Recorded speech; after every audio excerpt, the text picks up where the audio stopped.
यत्रो बच्चा छोडेर तिमीलाई किन काममा जानु पर्यो भनेर भन्नुहुन्छ। मसँग यसको साँच्चै भन्यो भने मसँग एन्सरै छैन के। भन्छन् नि अचानकको व्यथा खुकुरीलाई के थाहा भनेर, सायद त्यस्तै नै होला यो पनि।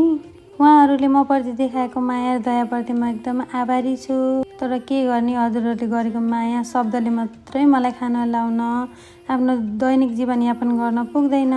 अब त झन् एउटा बच्चा भइसक्यो, उसको फ्युचरको लागि भए पनि झनभन्दा झन सङ्घर्ष गर्न पर्ने रहेछ। जति उमेर बढ्यो त्यति सङ्घर्ष थपिँदै जाने रहेछ मान्छेको जीवनमा, मलाई आजकल त्यस्तो लाग्छ।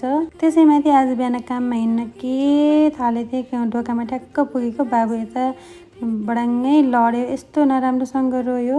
फर्केर आएर उसलाई छोप्न पनि मसँग टाइम भएन कि, मैले 2 मिनट पनि उसको लागि समय निकाल्न मिलेन। मलाई यस्तो गिल्टी फिल भयो। उसले मलाई देख्यो भने फेरि काममा जान दिन्न, हक गरेर मात्रै बस भन्छ। सो लेट इट बी भनेर उसको ड्याडीलाई ह्यान्डल गर्न छोडेर म काममा गएँ। काममा पुगेपछि उसको ड्याडीले फोन गरेर बेबी ठिक छ, ह्याप्पी छ, तिमी पिर नगर, ढुक्क भएर काम गर भनेपछि बल्ल मन हल्का भयो। यो मेरो मात्रै कथा होइन, विदेशमा बस्ने हजारौँ आमाहरूको यही हो कथा व्यथा।